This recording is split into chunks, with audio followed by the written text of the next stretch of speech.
And exhale all the way down.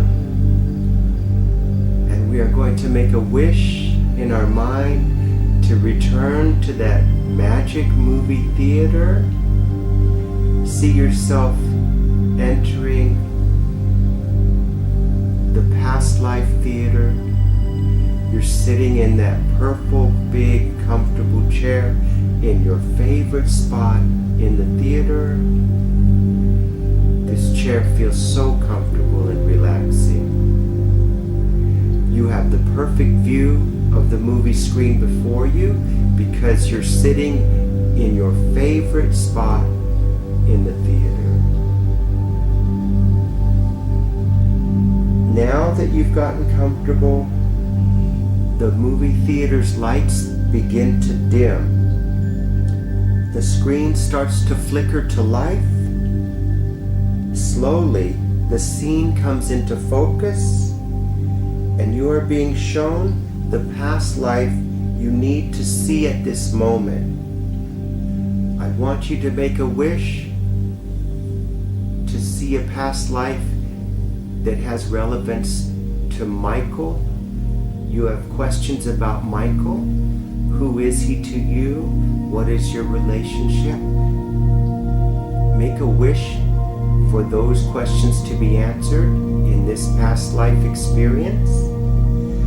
Relax your mind now all the way and tell me, looking in the screen, is it daytime or nighttime?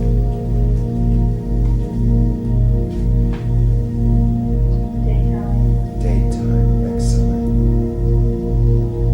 Are you alone or with someone? I don't see anyone. I see like a carriage and it's like racing forward. Did you say a cave? A carriage, like a horse carriage. Oh, a horse carriage. Oh, okay.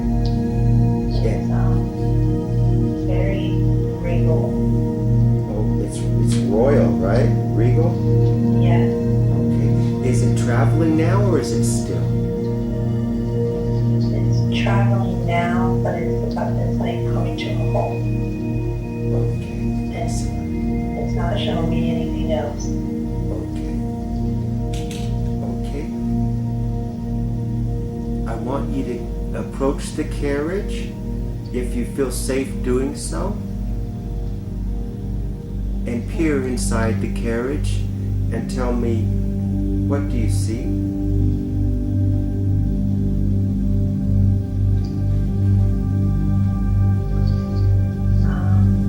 There's 3 people.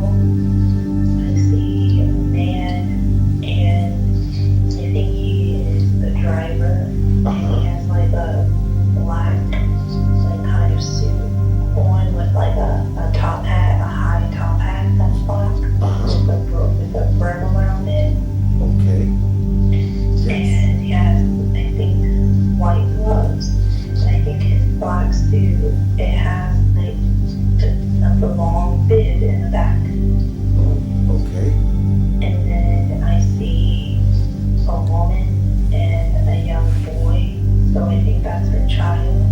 Okay. And the young boy she's like cuddling him, like he's kind of laying on her. Okay. And God, I wish I didn't know the century. It's gotta be maybe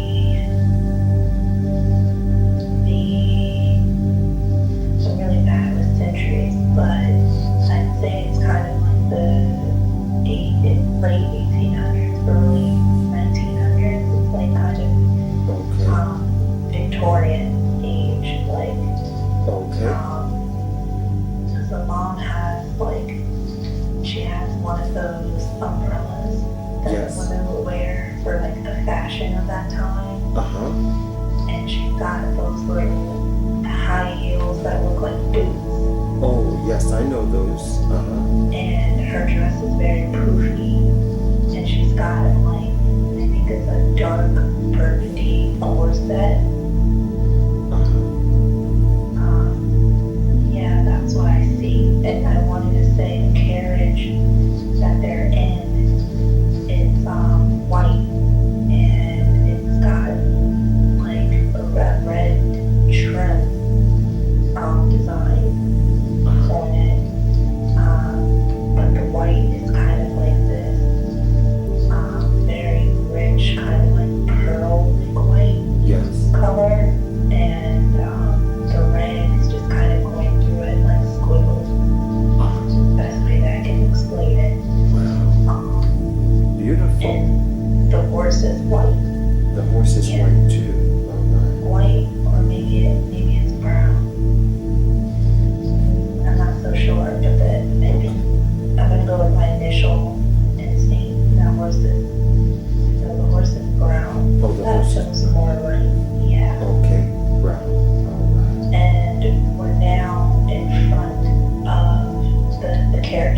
In this past life that we're visiting,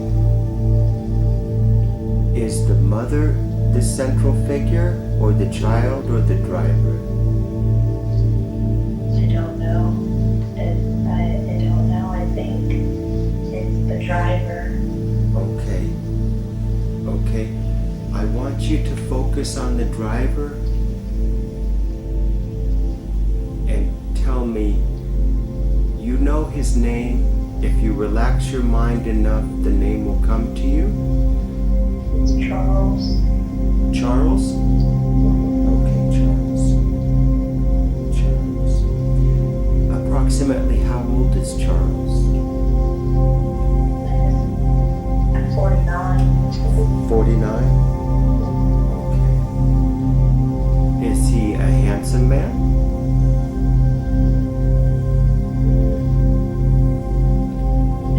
I suppose for the time, I don't. Okay.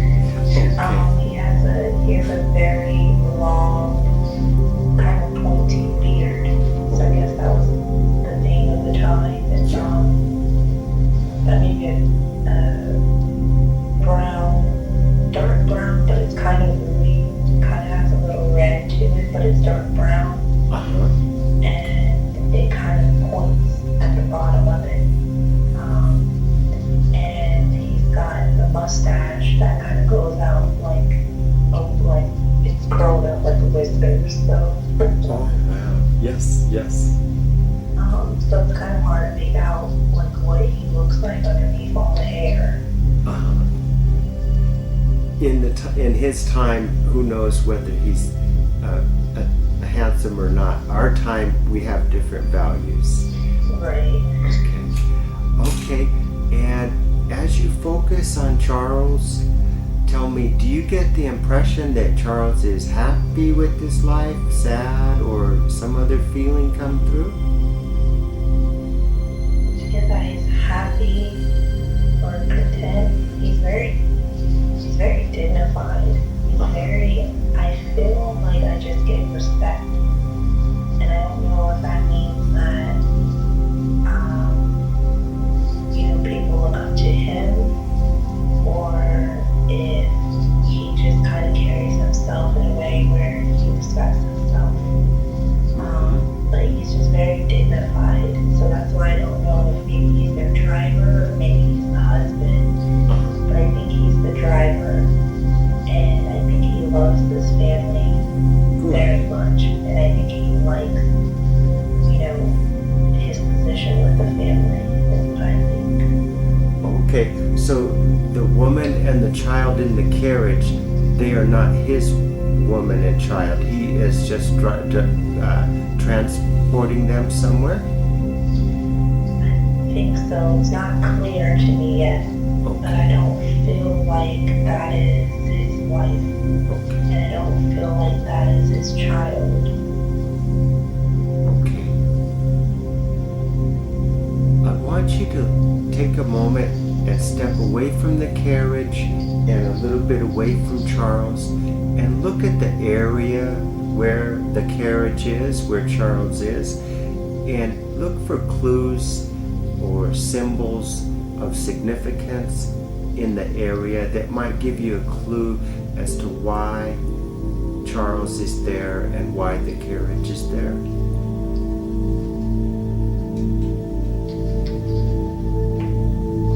There's an officer there, Mm-hmm. and the officer looks like he has, so this has to be in the early 1900s because the officer has a car, like one of those old, first model cars, and it's black, and the officer, he's on the brown side, he's on the heavy side, Okay. and he's carrying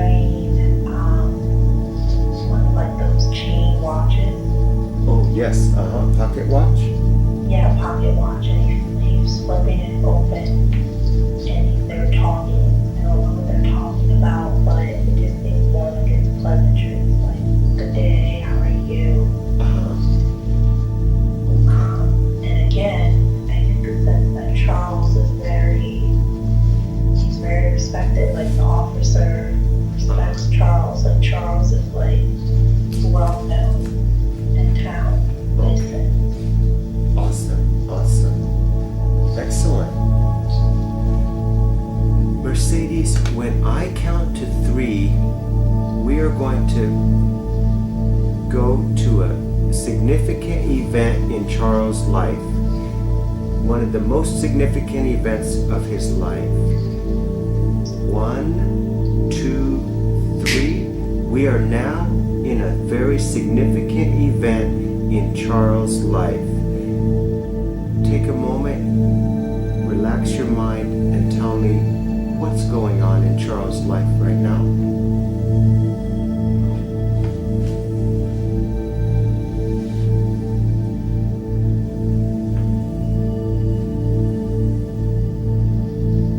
I'm seeing a lot of different stuff. So, before you finished counting the 3, I just started seeing a child in a lake drowning. A child?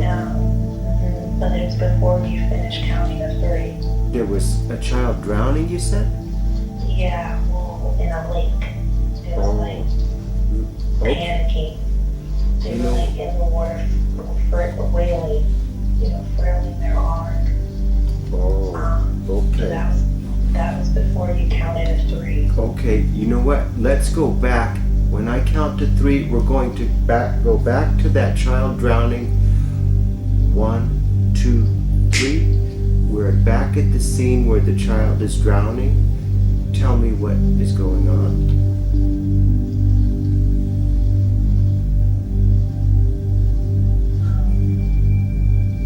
There's a dog that's like barking. It's at the foot of the lake and it's barking because it knows the child needs help. Okay. And it's a boy, maybe about 12 years old. Okay. And trying to make sure I'm getting this right. And a man is coming. He's running because I think the dog led the man to the boy. Uh-huh.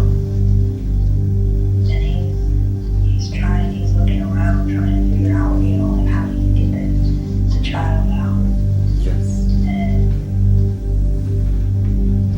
looks like he's gonna give him a stick Yes. to pull him out the water. Okay. Is this frozen water? Is there a reason why he can't go into the water? I don't know. I don't know why he's not going into the water. Okay.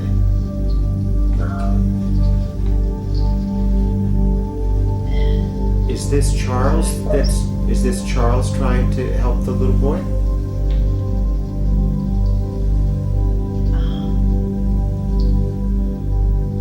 I can't.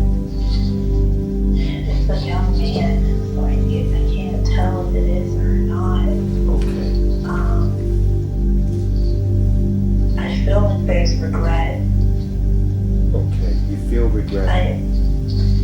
Okay, so I'm trying to work against my mind, so I'm not creating what I want to see. Yes. And I feel like there's regret, and I don't think the child is saved. Right. Okay. I don't think the child is saved, and I think that might be Charles I think the man is a younger Charles.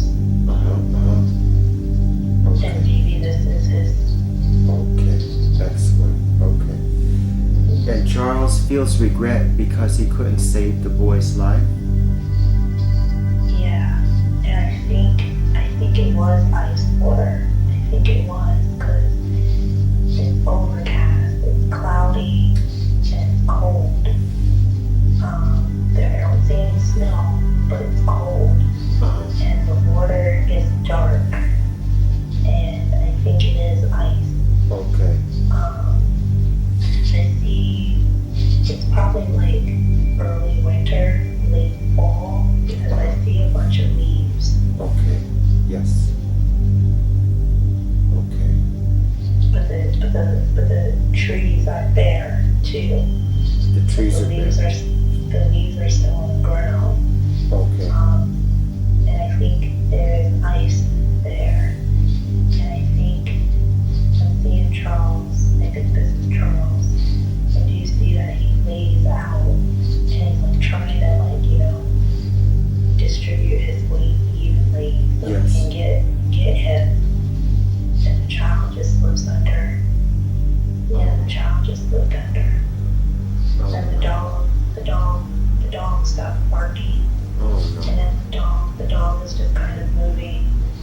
frantically from side to side, but the dog's no longer barking.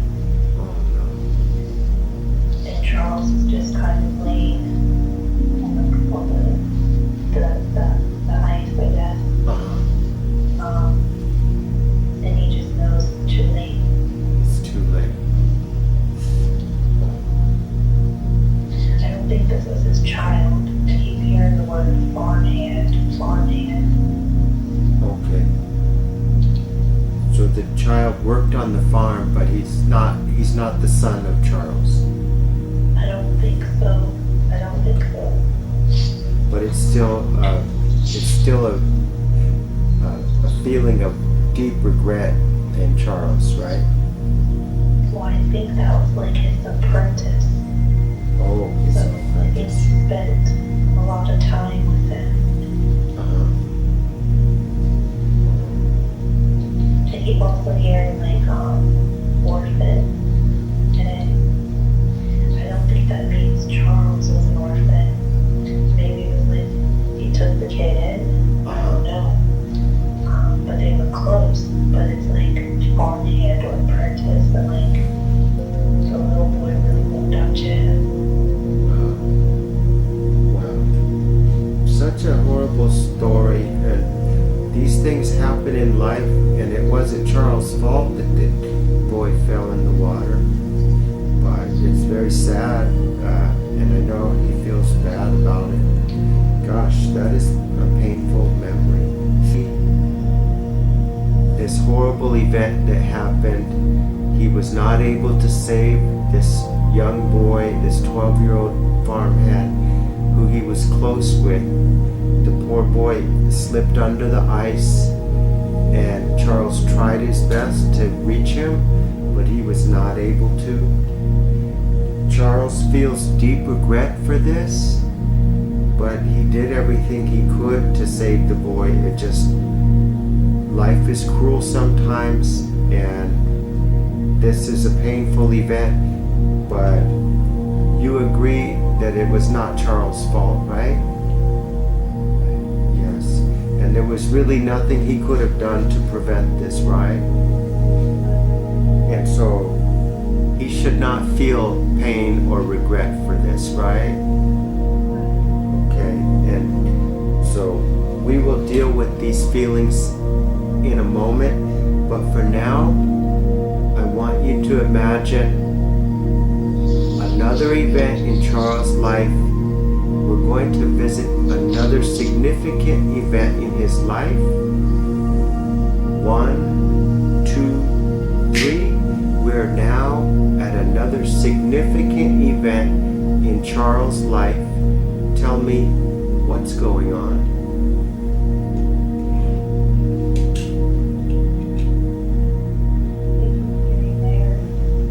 He's getting married. Excellent. All right. What do you see?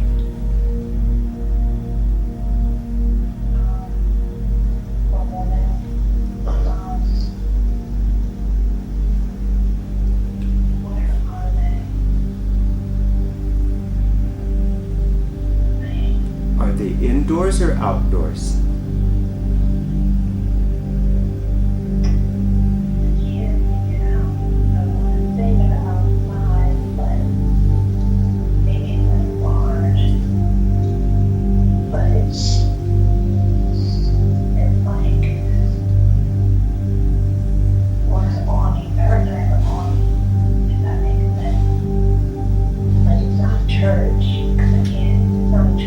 Not a church? It's like they're under an awning. Okay.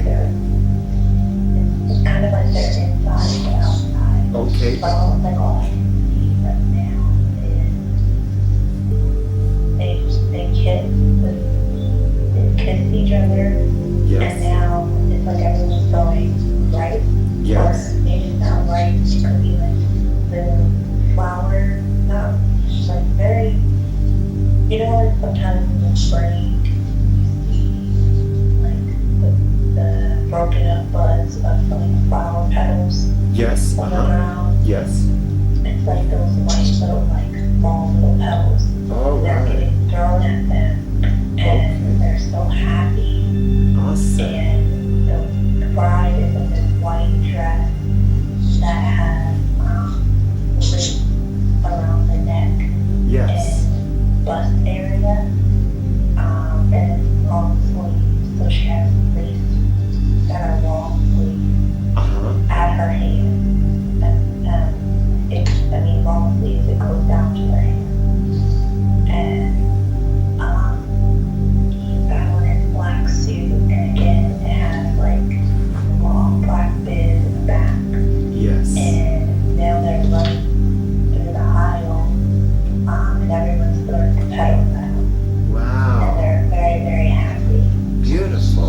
beautiful. Wow.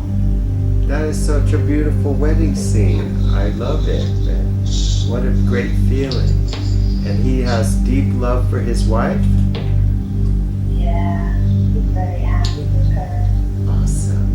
Like he's been ready to start a family with her, and she's a sweetheart. She's a very sweet person. Wonderful. What a beautiful memory. I really like that one. That was a beautiful memory. All right. We're going to store that memory in your heart because that's a special one. I want you to keep that memory with you forever, and it's a beautiful memory. Yes. I kind of feel, I don't want to, like I'm hesitant to say it because I don't want to push it. I kind of feel like the female with me, but it could be Michael. But I feel like that's us. I don't know. I'd have to have confirmation. But I just feel like I feel really connected to that woman. Oh, really? Oh, okay. There's a connection to this woman. You feel a spiritual connection to the woman? Yeah, I do. Okay. Take Like a... the main character is still him, Uh-huh. but I feel connected to her. Okay. I want you to move as close as you can to her face. Get close to her face. Study the details of her face. Does she look familiar to you? Maybe someone you know in this present life, or someone... Does she look familiar to you? No. No. She has dimples. Okay. And which is funny because I love dimples in Uh-huh. present life. Yes. But she has dimples. Uh-huh. And her hair is colored, but I want to say it's brown. Yes. And You feel drawn to her. yeah, I feel like more so like her energy. About this beautiful wedding between Charles and his wife. And you mentioned Michael? Did you mention Michael? Or no? I feel like I'm her, but it could be also Michael. But I feel like it's me. Okay. But like I'm going off of my instincts. Uh-huh. Well, yes, that's what you're supposed to do. Yes. Now, are you, Michael, watching this woman, or do you, what is? Tell me what you feel. Okay.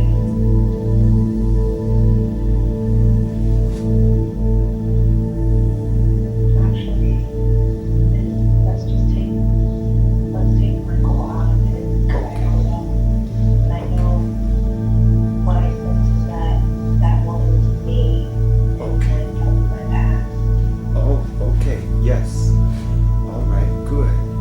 I want you to see yourself floating into this woman's life. Step into her life. Step right into her. Now you are wearing this beautiful white dress. It is your wedding day.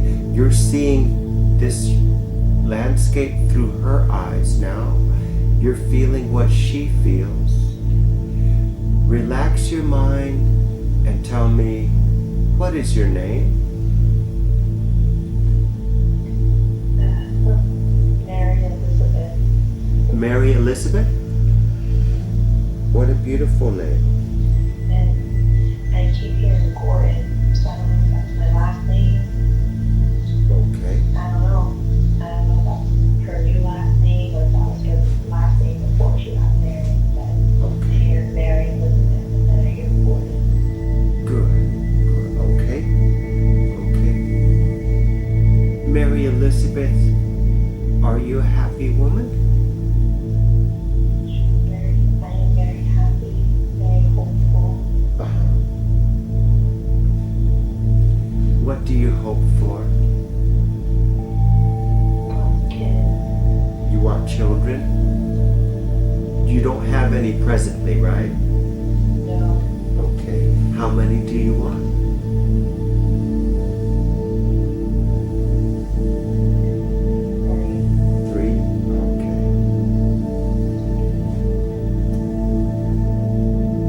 Elizabeth, what are some of the brightest memories of your life?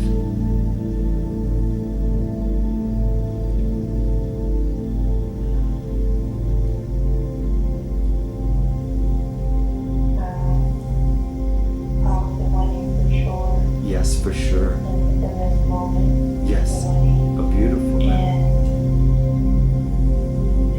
She was very close to her dad, so she has very happy memories of her dad. Yes, yes. And if you think like the girl like to dance, Dance. run out in the field, like she's running and she's touching the flowers, the grass with her hands. Wow, beautiful. I can see her touching the grass with her hands. Yes, I can see that. That's beautiful. She's very, very happy. Excellent. Very happy. And very optimistic and hopeful. Yes, I love those qualities. You sound like a very happy and vibrant woman with a heart full of hope and love. Beautiful, beautiful. Fantastic. Mercedes, when I count to 3, we are going to visit the last day of Mary Elizabeth's life. We're going to visit just a few hours before she passes away. 1, 2, 3. We're now at the last day of Mary Elizabeth's life, just a few hours before she passes away. Tell me, what is going on?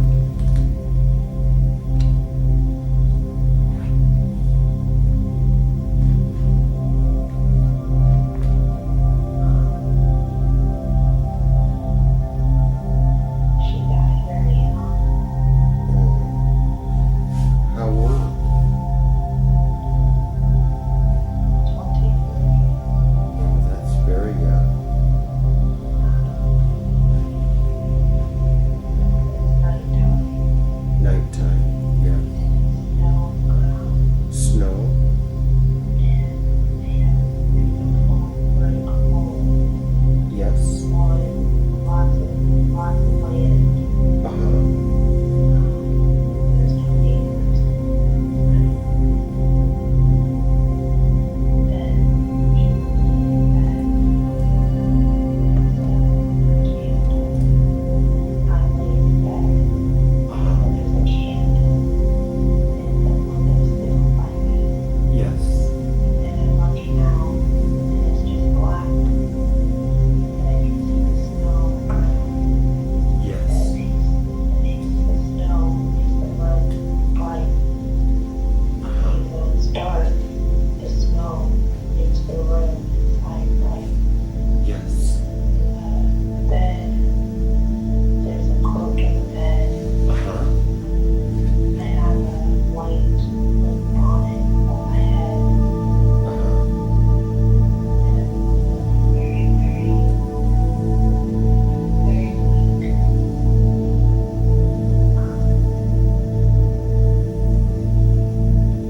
And the doctor has just come.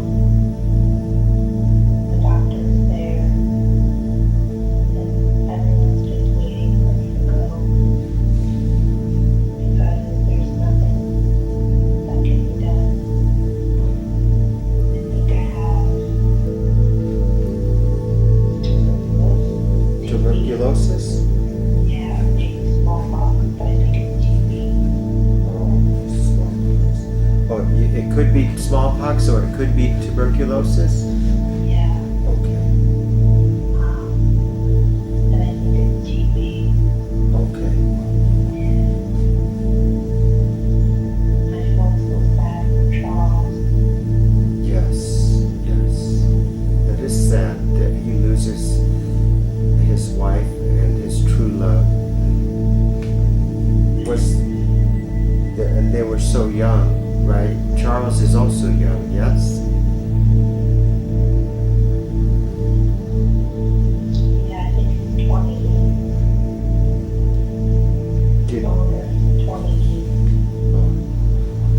Mary Elizabeth have children?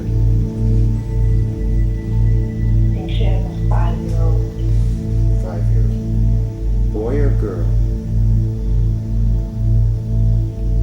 5-year-old boy and a 2-year-old, I think.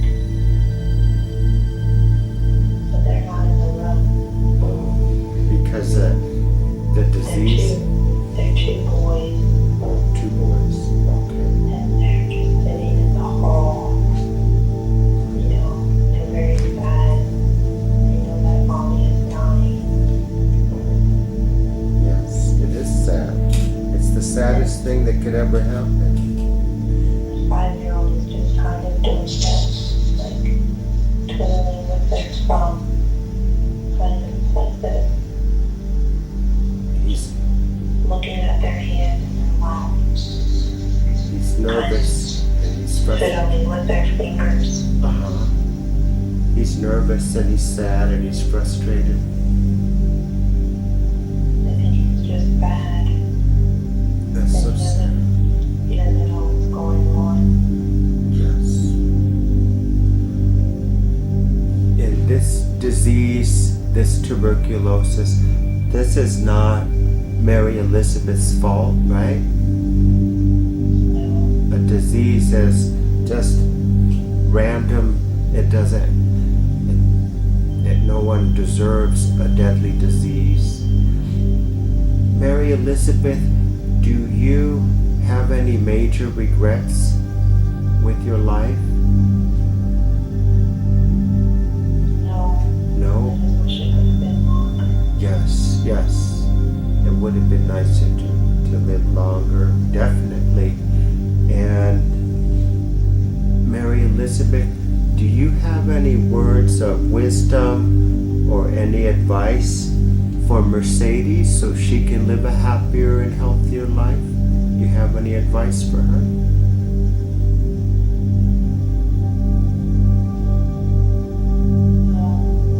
That you're present. So, live in the present maybe. Yes, live in the present, right? Stop worrying. Yes, don't worry, right? That is good advice, right? Mercedes, I want you to make room in your heart and in your mind for Mary Elizabeth and the memory of Charles. I want you to keep these memories stored in your heart where you can always remember these past lives with affection and with a connection that is truly special.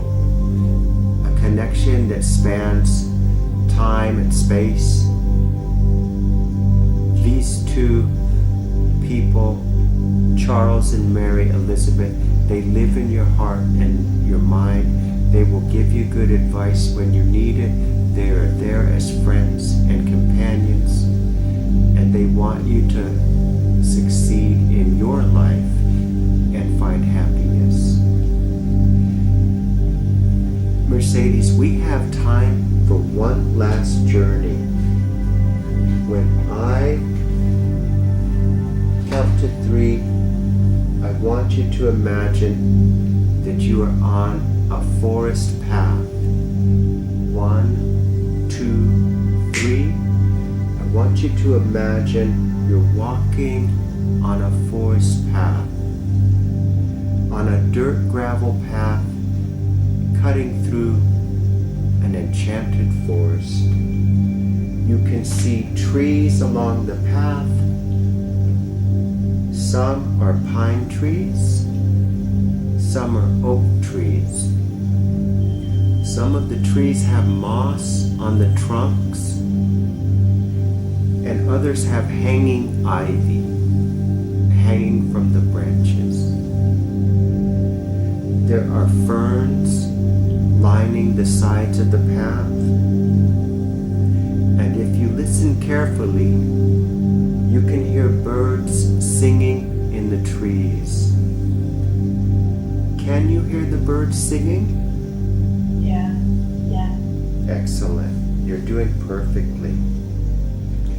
As you walk along this path, look down at your feet.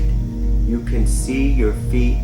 You can see your shoes as they walk along this magical path. Every step you take down this path makes you feel more and more relaxed.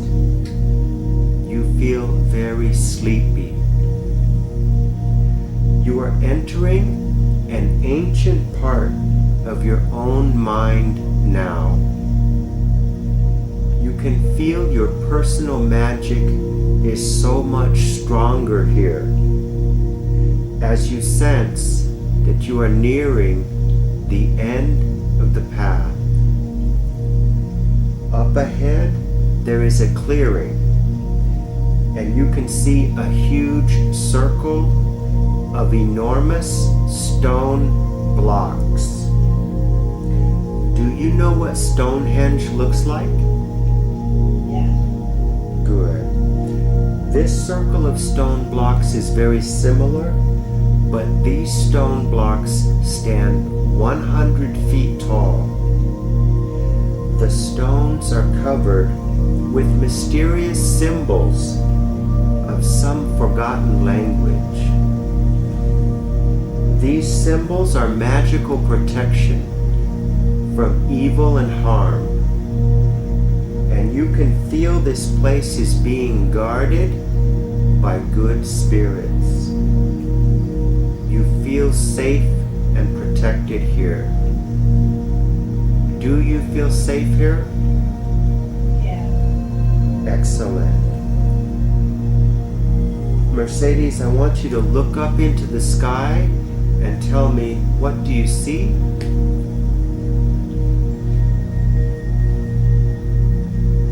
Now, nighttime.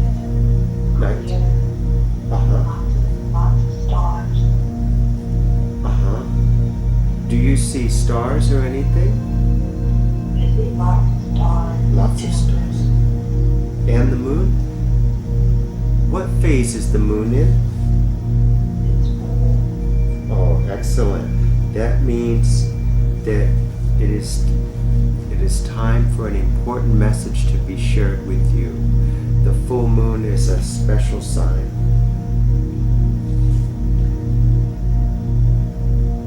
I want you to walk into the center, the very center of these powerful magical stones.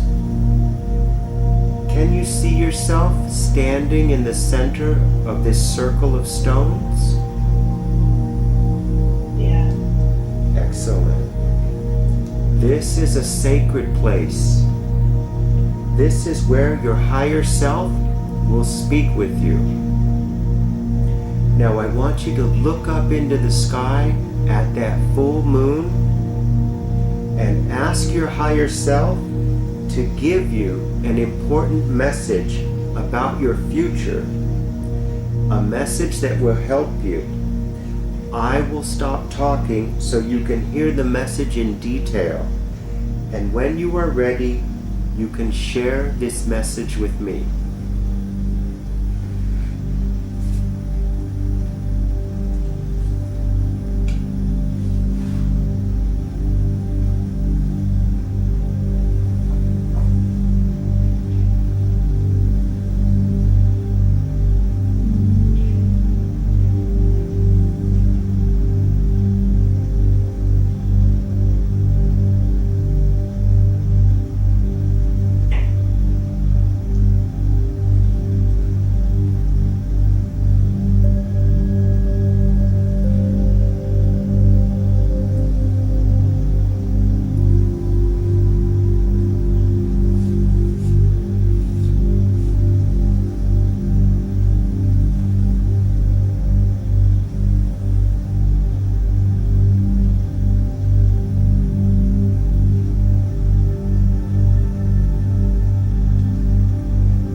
cycle?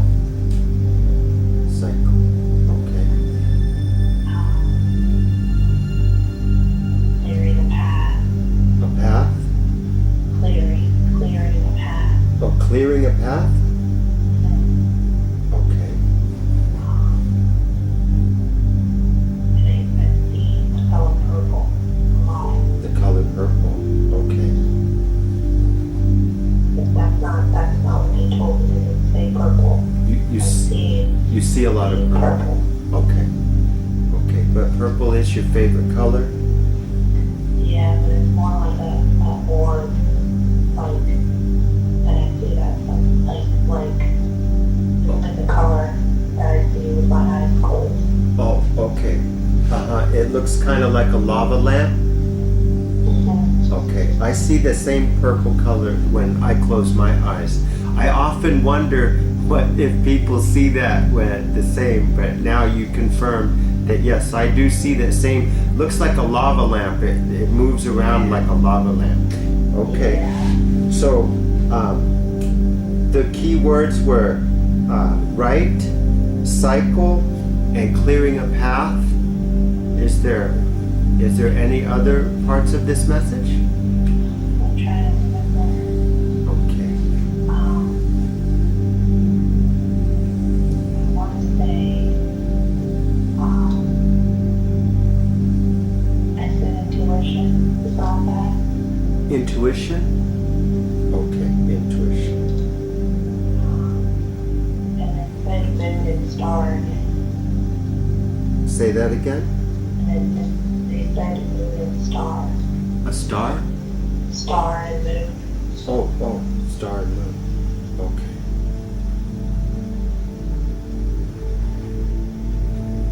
Okay.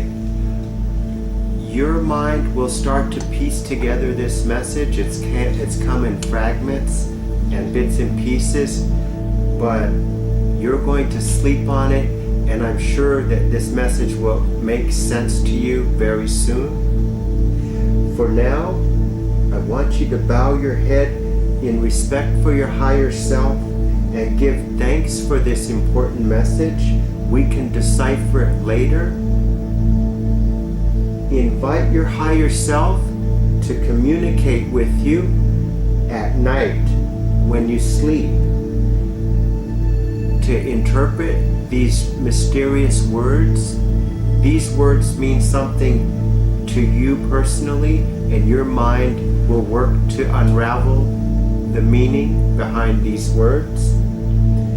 And in the future, your higher self is going to speak with you and give you guidance through your dreams when you sleep, guiding you through difficult times, helping you make difficult choices. I'm going to emerge you from hypnosis now. When I count to 5, you will be wide awake, feeling great. You'll have a great day today.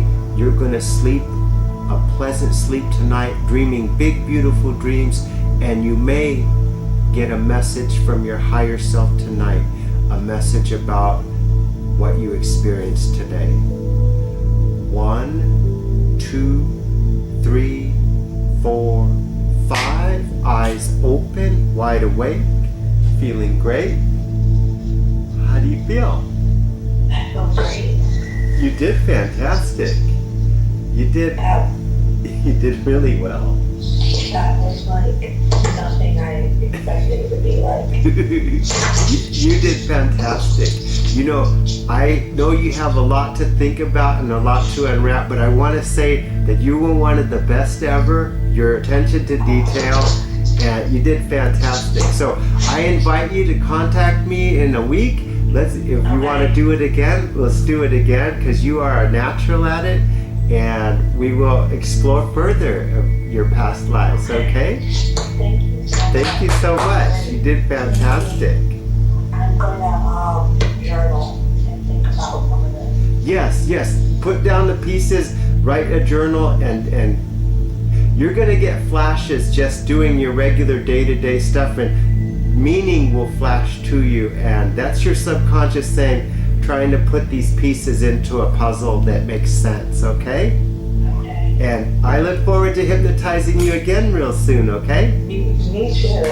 All right, you have a pleasant day, okay? Thank you. You too. Thank you. Bye. Bye.